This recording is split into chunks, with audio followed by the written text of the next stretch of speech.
Welcome back everyone. आज हम देखने वाले हैं एक प्रॉब्लम सॉल्विंग। यहाँ पे सामने मेरे पास एक प्रॉब्लम है, उस प्रॉब्लम को हम सॉल्व करेंगे। ऐसे प्रॉब्लम सॉल्विंग सेशन से आपको आइडिया मिलता है कि आप किस तरह से प्रॉब्लम को अप्रोच करो। जब भी आपके सामने कोई प्रॉब्लम आई है या फिर कोई रिक्वायरमेंट आई है तो उसको सॉल्व कैसे करना है। मेनली यहाँ पे आपकी प्रोग्रामिंग एबिलिटी, आपकी प्रोग्रामिंग कैपेसिटी बढ़ती है और आपको इस तरह के प्रॉब्लम रेगुलरली सॉल्व करते रहने चाहिए जब तक आपको ये कॉन्फिडेंस ना आ जाए कि अब आप एक बहुत अच्छे प्रोग्रामर बन चुके हो। चलिए अब देखते हैं ये प्रॉब्लम क्या बोलता है। ठीक है, इस प्रॉब्लम का नाम है 7 बूम।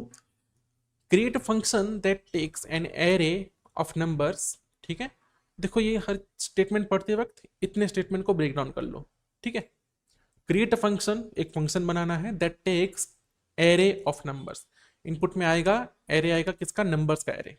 ठीक है, एंड रिटर्न्स बूम।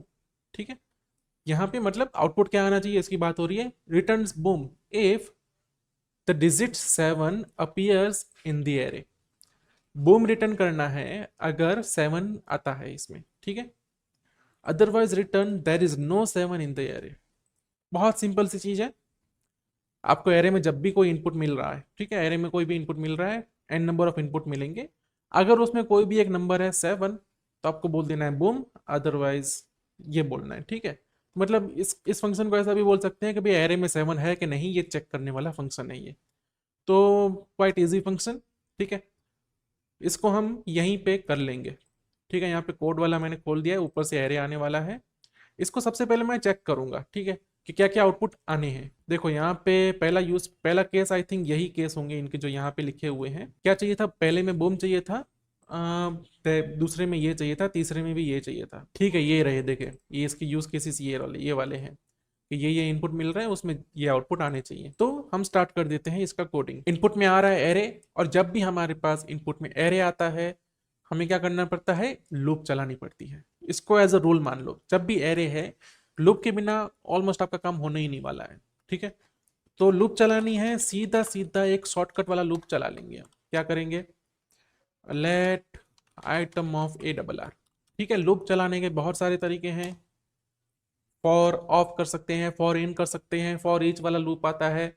और इस प्रोग्राम को तो बहुत अलग अलग तरीके से किया जा सकता है, मैं बहुत सारे तरीके यहीं पे बता दूंगा। पहली चीज, ठीक है, अब हमें करना क्या है, देखो बहुत सिंपल है, इतने में ही प्रोग्राम खत्म हो जाएगा। ये वाली लाइन लिखूंगा और प्रोग्राम समाप्त। एक्चुअली थोड़ा सा और लिखना पड़ेगा, लेकिन ये वाला लाइन ही इंपॉर्टेंट है। करना क्या है, देखो एरे में है नंबर्स, हमने जैसे ही लूप चलाया हर एक नंबर बारी बारी हमारे पास आएगा। हमें करना क्या है, उस नंबर को इक्वालिटी से चेक करना है, मतलब ये नंबर 7 है कि नहीं है, और ये नंबर 7 है कि नहीं है वो कैसे होगा। ये नंबर मतलब अभी जो ऊपर लिखा है मैंने आइटम, ठीक है, ये आइटम, ये नंबर है। इसको मैं एन भी बोल सकता हूँ, इसको मैं कुछ भी बोल सकता हूँ। ये वाली चीज कौन सी होगी, वो अपना करंट आइटम होगा जो एरे से पिक किया हुआ है। इक्वल टू 7 अगर ये है तो बिना कुछ सोचे समझे रिटर्न कर दो बूम, एक्सक्लामेटरी होगा। ठीक है, हो गया। अब अगर ये कंडीशन कभी ट्रू नहीं होती, ठीक है, मतलब ये लूप पूरी खत्म होगी, मान लो यहाँ पे 7 आइटम थी, 7 तो आइटम खत्म होगी, कहीं पे 7 नहीं मिला, इसका मतलब कि 7 लूप में है ही नहीं, तो हम रिटर्न कर देंगे जो यहाँ पे लिखना था वो। ठीक है, क्या रिटर्न करेंगे, there is no 7 in the array, और ये प्रोग्राम हो गया कंप्लीट। देखिए ये ऊपर के टेस्ट केसेस पास हो गए, ये वाले टेस्ट केसेस पास नहीं हुए हैं। क्या बात है, ये तो पास हो जाने चाहिए थे। देखो पहले में बूम आया, आप टेस्ट केसेस क्या क्या ये देखते हैं। ठीक है, अच्छा, ये प्रोग्राम इतना भी इजी नहीं है। ठीक है, नंबर्स में 7 का मतलब कहीं पे भी 7 आ रहा हो। ओके, अगर सिर्फ नंबर इक्वल टू 7 वाली बात थी तो बात सही है, लेकिन ये सिर्फ इक्वल टू 7 वाली बात नहीं है। यहाँ पे अगर 37 है तो उसके अंदर भी तो 7 है, तो अगर उसमें कहीं पे भी 7 आता हो तो हमें बूम करना है। और हमने लास्ट वाले में बूम नहीं किया क्योंकि एग्जैक्टली कोई भी नंबर 7 नहीं था। देखो ऊपर ये वाला नंबर 7 हो गया तो बूम हो गया, यहाँ पे 7 है ही नहीं तो कोई प्रॉब्लम नहीं है। यहाँ पे 7 था ये वाला नंबर। ठीक है, इस प्रॉब्लम को अब हम किस तरह से अप्रोच करेंगे, क्योंकि अब हमें नंबर में से 7 है कि नहीं है। ठीक है, इक्वल टू ऑपरेटर का यूज करेंगे तो वो एग्जैक्ट पूरा नंबर ही चेक करेगा। हमें कुछ ऐसा फंक्शन चाहिए जो इस पर्टिकुलर चीज के अंदर का कंटेंट चेक करे। कि भाई इस पूरी चीज में 7 कहीं पे है कि नहीं है।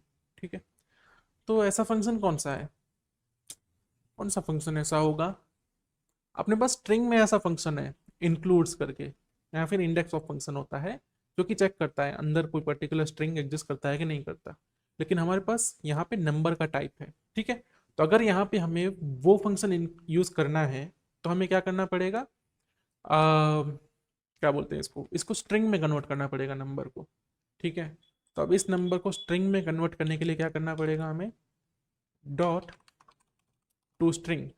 ये किसी भी नंबर के आगे लिखने से वो स्ट्रिंग में कन्वर्ट हो जाता है, और इस स्ट्रिंग पे मेथड होगी डॉट इंक्लूड्स।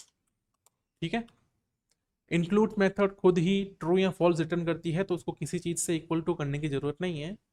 और यहाँ पे मैं लिख दूंगा 7, इस पूरे नंबर में कहीं पे 7 है कि नहीं है। अब इसको मैं करूंगा फिर से चेक, और इस बार हमारे केसेस पास हो गए, सब कुछ चल गया सही से। ठीक है, अब देखो पहले हमने क्या किया था, पूरा का पूरा नंबर कंपेयर किया था जो कि सही चीज नहीं थी, क्योंकि हमारे टेस्ट केसेस में ये वाली कंडीशन भी थी कि 7 कहीं पे भी आए। ठीक है, फिर हमने क्या किया, उसको स्ट्रिंग में कन्वर्ट करके चेक किया तो हमें पता लग गया कि भाई है कि नहीं है। इसी चीज को करने का दूसरा रास्ता क्या हो सकता है। ठीक है, देखो ये चीज कंडीशन है मेन चीज, यहाँ पे हर एक आइटम पे ये कंडीशन चेक करनी है। अब आप फॉर लूप चला के चेक कर रहे हो तो ठीक है, दूसरा क्या करके चेक कर सकते हो, हमारे पास एरे फंक्शन में से एक फंक्शन था सम, एरे में से कोई भी एक ऐसी चीज जो कंडीशन ट्रू करती हो। ठीक है, इसको मैं ऐसा भी लिखता, अगर ऐसा है, ठीक है, इसको मैं ऐसे लिख सकता, इफ ये कंडीशन ट्रू होती है then return boom, otherwise return. ठीक है, अब मेरे को लूप चलाने की जरूरत नहीं है मैन्युअली, ये जो सम वाला फंक्शन है वो मेरा सेम ही काम कर रहा है जो मैं लूप में कर रहा हूं। इसको मुझे फिर से सबमिट करने के लिए क्या करना है, रिफ्रेश करना पड़ेगा, फिर से कोड में जाना है, और अब चेक करेंगे एन इज नॉट डिफाइंड। ठीक है, यहाँ पे मैंने उसको आइटम बोल दिया जबकि एन है अपना वेरिएबल। ठीक है, देखिए ये चीज ध्यान रखनी है आपको कि आप करंट चीज किसको रख रहे हो, जिसको भी आप करंट चीज बोलोगे आपको उसको ही रेफर करना है। यहाँ पे मैंने आइटम लिखा, वहां पे मैं एन रेफर कर रहा हूँ, है ना। जैसे ही मेरे को एरर आई ना एन वाली, मेरी नजर यहाँ पे गई थी एन वाली जगह पे। ठीक है, चलो ये एक चीज थी। इसी चीज को एक और तरीके से भी लिख सकते हैं, राइट, इसको ऐसे भी लिख सकते हैं, इफ कंडीशन निकाल दी, इसकी जगह टर्नरी ऑपरेटर रख दिया,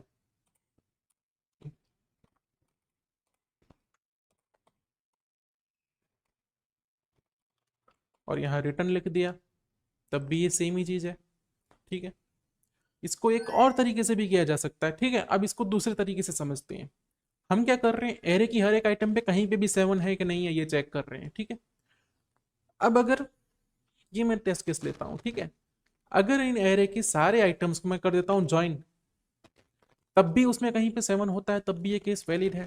ठीक है, ज्वाइन मतलब ज्वाइन किसी भी चीज से कर लो, पूरा एरे एक स्ट्रिंग बन जाता है यहाँ पे, और उस स्ट्रिंग के अंदर कुछ है कि नहीं है वो तो हम चेक कर ही पाते हैं, राइट। इसको मैं ऐसे भी लिख सकता हूँ, रिटर्न ए double R dot join. Join करने से क्या होगा, एरे ज्वाइन हो जाएगा by default, bye comma join होगा वो। डॉट, मुझे कॉमा से ज्वाइन होता है या किस से ज्वाइन होता है उससे मतलब तो है भी नहीं। ठीक है, अगर उसके अंदर ये इंक्लूड है तो टर्नरी ऑपरेटर मेरा जैसा था वैसा ही रख दूंगा मैं, और इसको फिर से रिफ्रेश करके मेरे को शायद चेक करना होगा। ठीक है, ये देखिए ये पास हो गया। अब मुझे नहीं लगता कि कोई और इससे छोटा तरीका होगा। ठीक है, कोड इससे छोटे तो शायद नहीं हो पाएंगे, क्योंकि हमें फाइनली ये टर्नरी ऑपरेटर तो हमेशा रखना ही पड़ेगा। ओके, क्योंकि फाइनली एक कंडीशन ट्रू या फॉल्स होगी ना कि 7 है कि नहीं है, और उसको टर्नरी ऑपरेटर से हम कंपेयर करेंगे।